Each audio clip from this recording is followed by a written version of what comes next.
Happy Lord's Day mga igsoon sa inyo hadi tanan sa ato panimalay.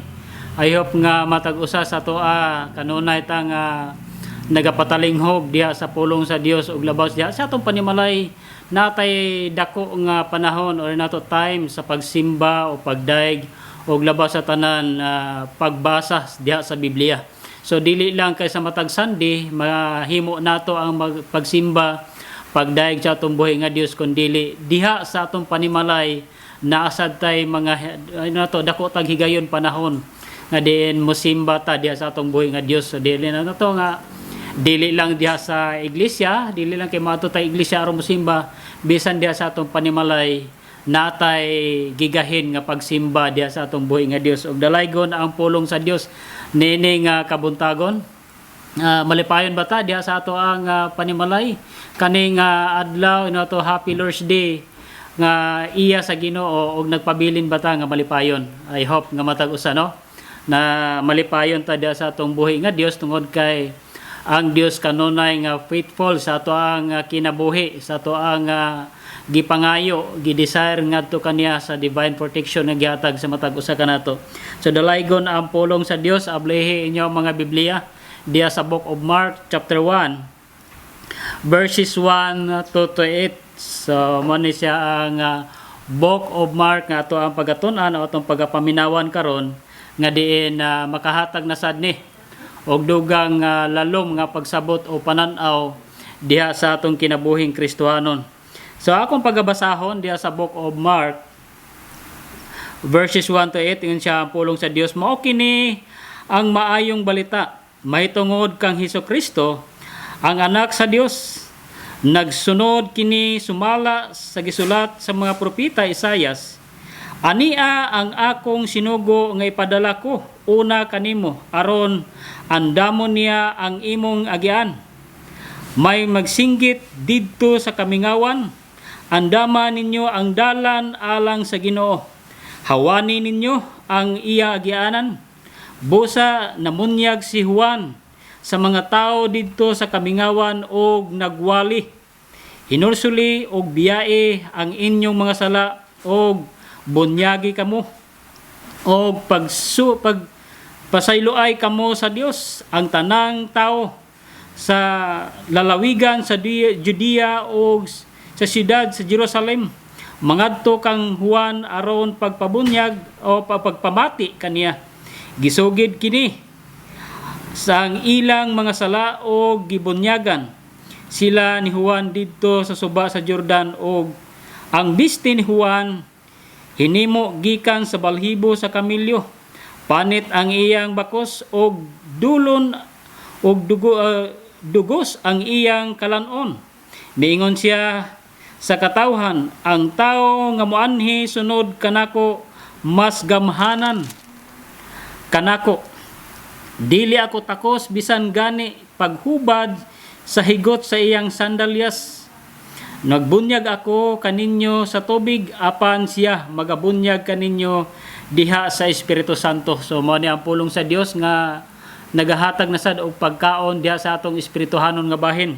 So pulong makahingkod diha sa atong espirituhanon nga pagkinabuhi labi na sa ato ang sitwasyon karon sa ato ang pagsunod diha sa kabubuton o kahibalo nga diin pinaagi sa pulong sa Dios mao kini ang nakahatag kanato og lig-on sa pagtuo. Magaampo ta kanimo gamhanan og balaan nga Dios, salamat sa mga pulong.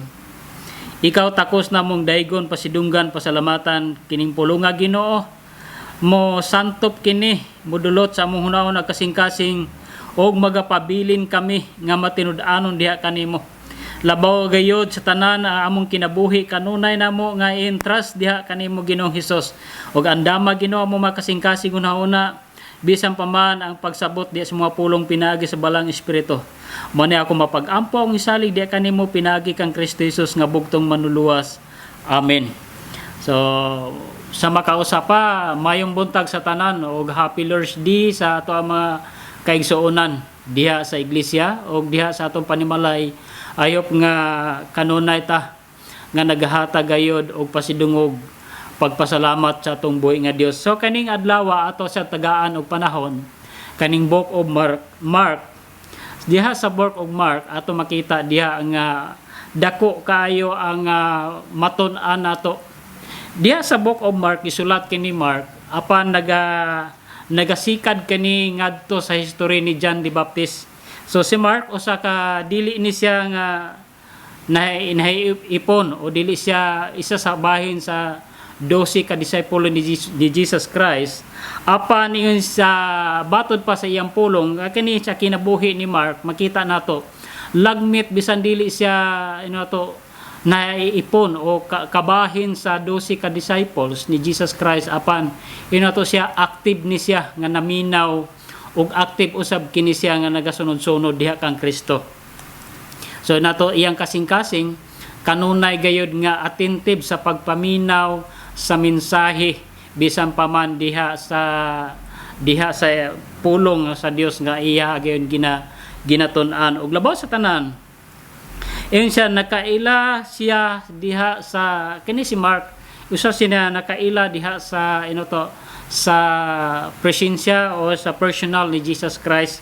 So siguro si kini siya sa panahon sa pagwala ni Jesus Christ siguro kani siya doon na siya yung mga pagsinati o doon na siya paghingabot o gi-desire niya diya sa kasing-kasing. So gisulat kini ni Mark ang iyang ebanghelyo sa papas nga istorya o pagkadali nga istorya nga sama sa usa ka kilat. So kanang dunay gipananglit si Mark dito o nga diha nga sama sa usa ka nobela sa libro nga gihulagway pinaagi diha sa kinabuhi ni Jesus o usa ka tao nga paluyo sa iyang mga pulong pinaagi sa aksyon o kanunay nga nagpamatuod kung kinsa gayud si Kristo Jesus kung kinsa kaning tawhana. Apan diha siyang kasing-kasing nagpabilin siyang kasing-kasing nga kaning tawhana nga kani si Jesus mao gayud ang tinuod nga anak sa Dios. So tungod sa iyang gisulat diha sa ebanghelyo alang sa mga Kristohanon nga mga Romano diin daghan nga mga Kristohanon nagatuo og nagaalagad nga ingon nato matawag nato usa ka Kristohanon apan sa gihapon ang ilang kinabuhi nagasimba gyapon sila sa Dios. So diha niya na gusto niya nga iyang ipabasa bisan pa man ang tanan nga mga nahisulat aron makahibalo nga si Jesus mao gayud ang tinuod nga anak sa Dios. So ato balik ta diha sa ato ang tema. So gihatagan nako ni siya og kaning tema karon diha sa Book of Mark siya prepare the way for the Lord. So ngano man ni siya ngano unsa bay bot pasabot ani kung misgutag prepare the way for the Lord bot pasabot nga ang imong pag-prepare diha sa imong nga kinabuhi kadaghanan sa mga Kristohanon gihimo nila nga literal. So kung misgutag literal kung prepare the way so susama sa ato ang atong nakita karon gikan sa ato ang nasod nga pinaagi diha sa atong usa ka presidente iyang gi-improve ang mga agianan sa mga sakyanan giyang gipadak-an gidevelop o tanan unsa pay mahimo aron na paspas ang import export sa mga product ingon ana ba diay ang mo ba ni ang gibot pasabot ni John nga gihisgutan nga prepare the way for the Lord.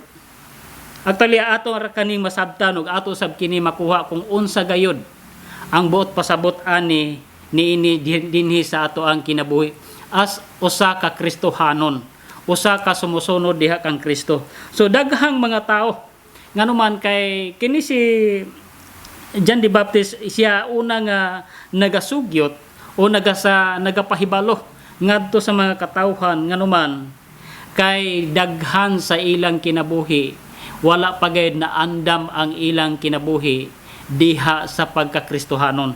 So base pag-abot ni Jesus Christ mahimo nga dili sila mutuo niini o gamay dunay mutuo apan gamay lamang pila lamang ka percented ang mutuo apan na daghan ang musunod apan gamay ra ang mutuo gamay ra ang mulahutay diha sa atong Kristohanong kinabuhi. Sumala sa atong kinabuhing Kristohanon.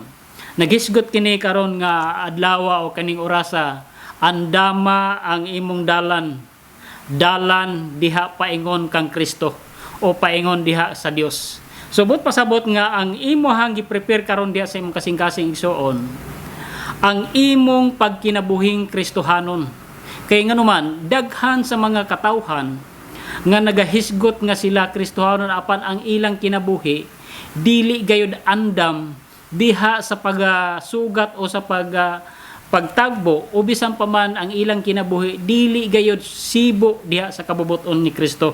So dato makita bisan pa man diha sa mga kaiglesiyanan kung mo adto ta diha sa mga iglesia, diha sa tanan ng mga kasimbahanan, dili tanan nga mga nagasimba diha nga ilang kinabuhi nahisama o nalangkob o nasibo diri sa gihisgutan ni Mark diha sa prepare the way for the Lord. Ingon si John nga andama ang imuhang agianan diha sa kinabuhing Kristohanon nga naman, kay ang imong kinabuhing Kristohanon igsuon kung dili andam hantod nga sa pag-atubang nimo diha kang Kristo, inoto duna pay pinasahi diha sa imong kinabuhi nga wala pa gayud nimo napapas o wala pa gayud nimo kuhaa. So naghisgot kini siya og kinabuhi nga espirituhanon nga bahin. So kung nga kinabuhi nga espirituhanon nga bahin ang imong kasing-kasing, busa mingon si John the Baptist, andama ang imong agianan diha paingon kang Hesus. Nagpasabot kani i-prepare ang imuhang kagalingon, ang imuhang agianan diha sa imong kasing-kasing ug hunahuna nga diin makigatubang o mamati ka diha sa pulong sa Dios. Tanawa ra gud igsoon diha sa ato iglesia. Usahay no makita nato kaniadto na ato na experience kaniadto nga sa diyan mosulod sila diha sa iglesia, ang ilang hunahuna dili gayud prepare nga naman. Usahay makita nato uban ni nang lingkod apan natulog.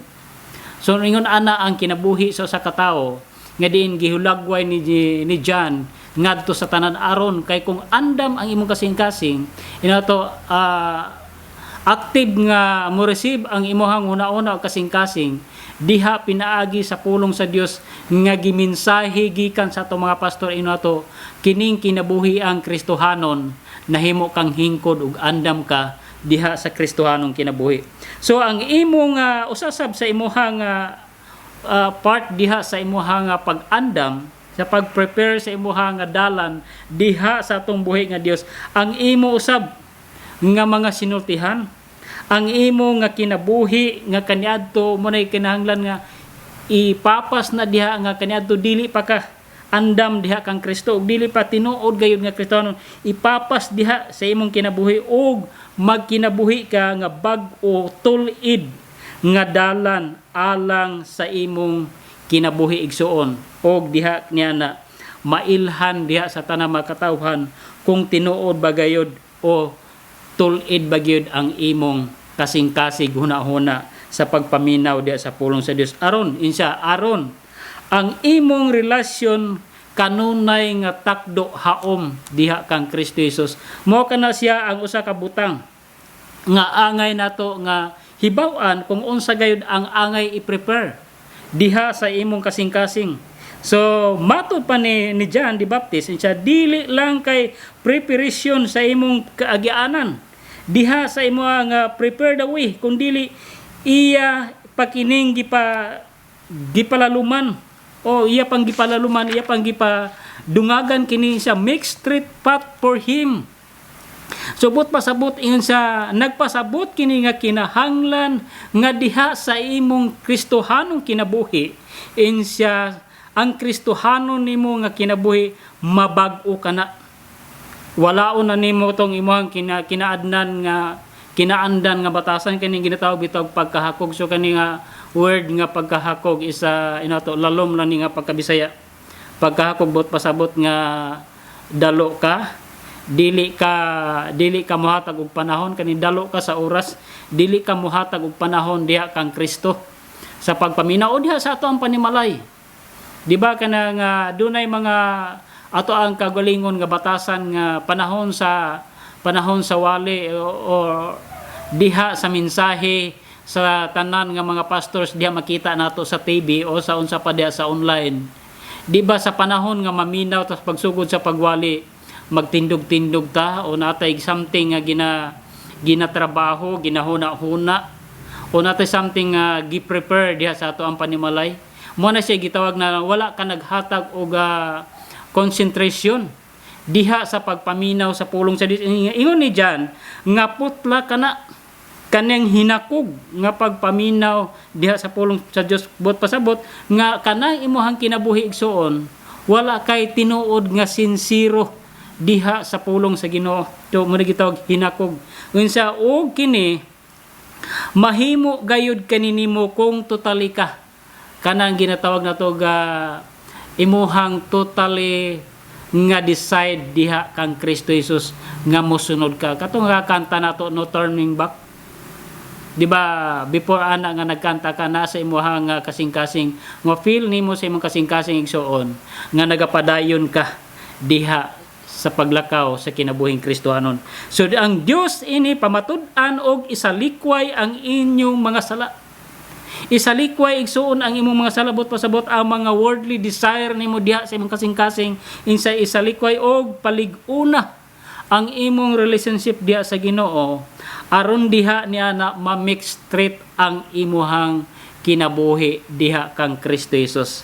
So tungod niya na insa usa ka relasyon nga nagapalambigit o nagapahingkod nagapahatag og kanang hugot nga relationship ngadto kang Kristo nga naman kay imong gitagaan og panahon imong gisalikway ang kini mga worldly nga desire imong gipapastanan ang tanan nimong mga kaniadtong binuhatan igsuon nga dili ka kayod maminaw diha sa pulong sa Dios. Busa insa the purpose of John's preaching was to prepare the people aron kani mga tawhana mo accept kay Jesus Christ as God's Son. So kaning sa atong kinabuhi na nasa atong kasing-kasing nga sa atong kinabuhi igsuon nagatuo ta nga diha kang Kristo apan kaning gitawag tinud-anay nga pagdawat diha kang Kristo Jesus ngayon ang Dios anak sa Dios nga mao si Kristo Jesus nga maoy naghatag kanatog kinabuhing walay katapusan. So last Sunday daghan kayo ang mga gipanghisgutan nato nga mga butang o mga pulong aron makahatag tag pahimaya pasidungog diha sa atong buhi nga Dios. Ang katuyuan sa pagwali ni Juan mao ang paghandom o pag-andam sa tanang mga tao diha gikan sa kasing-kasing nga pinaagi sa pagtuo sa pagwali nga si Jesucristo mao ang anak sa Dios. Si Kristo ra gyud walay lain. So sa dihang gi-challenge ni John ang mga tao sa sugid sa iya lahang mga sala ingon siya sa tagsa-tagsa iyang gisaysay ang pagsunod sa usa ka bag-ong paagi diha sa pagsulting Kristohanon butpon sabot ang imong kinabuhing Kristohanon gisaysay ni John unsa gayud ang imong kinabuhing Kristohanon karon igsuon. Dalaygon ang pulong sa Dios gid natong nakita og atong napangandaman kini.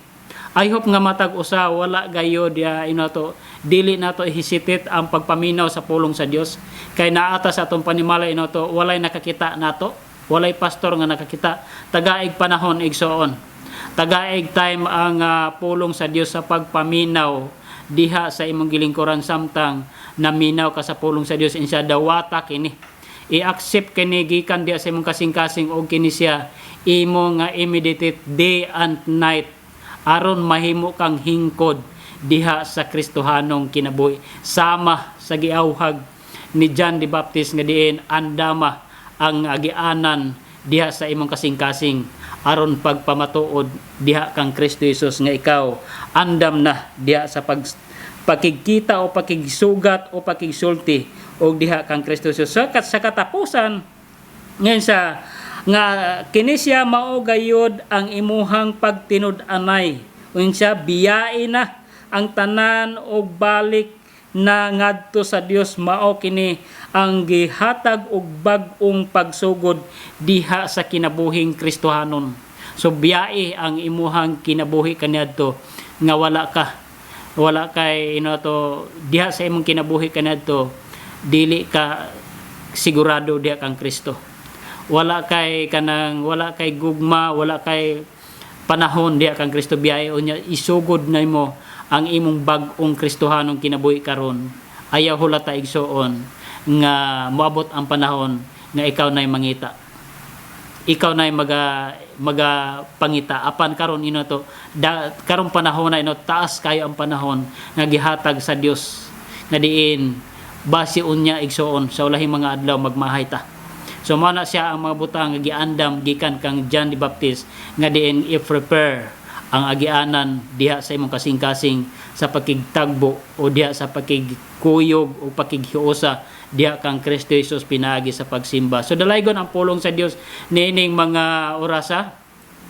Nahatagan nato og gamayng panahon ang pulong sa Dios og I hope nga dili ta kaluya diha sa ato pagpangalaga sa Ginoo. Ang ato ang mga prayer igsoon kumusta na.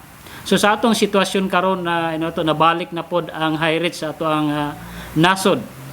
So ang COVID nagapadayon apan ingon nato ang ato mga pag-ampo o pagsalig pagtuo diha kang Kristo pabilin igsoon nga bag-o gayod og pabilin nga matinud-anon ka diha sa Ginoo. Kaya imong pagtuo pagsalig diha kang Kristo mao na siya nakahatag kanimo og kabag-uhan sa imong kinabuhi ug ikaw nahimong Kristohanong tinuod atubangan diha kang Kristo. Dalaygon ang pulong sa Dios ning adlaw ug I hope kitang tanan mag-inam po ta sa atong pamilya og matag usa kinahanglan nga ato itugyan ngadto sa Dios ato ang mga desire, ato ang mga panahon diha sa mga pag-ampo. Mag-ampo ta. Salamat Ginoo niini nga kabuntagon ikaw ang Dios nga nagatudlo kanamo. Din ikaw o Dios nagahatag kanamo og Ginoo kaalam. Andamo namo Ginoo ang dalan diha sa among kasing-kasing aron Ginoo sa pagtagbo pagsugat diha kanimo. Bisan pa man ikaw Ginoo nakig-uban karon kanamo sa moang pagsimba. Ikaw o Dios ang moang pasidunggan o pasalamatan panalangini o Dios ang tanang mga katawhan, ang tanang mga members diha sa agape Ginoo. Nga ikaw magapanalangin sa matag usa nga diin o Dios nagpabilin sila nga strong silang pagtuo diha kanimo. Nagpabilin sila nga loyal diha sa pagsimba diha kanimo. Busa ni adlaw o Dios takos kang pasidunggan og pasalamatan pinaagi kang Kristo Jesus among ginatugyan diha kanimo. Amen. So I hope matag usa magapabilin ta diha sa Ginoo og matag usa nalang ko i-remind sa matag usa dili ta easy nga mo suroy-suroy bisan asa tungod kay ato ang panahon karon ato ang cases sa COVID nato naga-increase na. So kung walay importanteng paliton mas maayo nga magpabilin ta stay ta diha sa atong panimalay nga nagapabilin nga nagcommunication diha sa atong buhi nga Dios. So daghang salamat mga igsoon. I hope nga sa matag usa kanato karon nahimo nga nakapasidungog ta, nakahatag ta diha sa atong buhi nga Dios sa pagsimba ngadto kaniya. So daghang salamat. God bless sa tanan nga mga nagasimba karon diha sa atong buhi nga Dios og sa ato ang pagkatinuod gayud nga Kristohanon. So daghang salamat. Hopefully nga matag usa stay in sa atong panimalay og mainam puon ta ngadto sa Ginoo. Salamat sa tanan.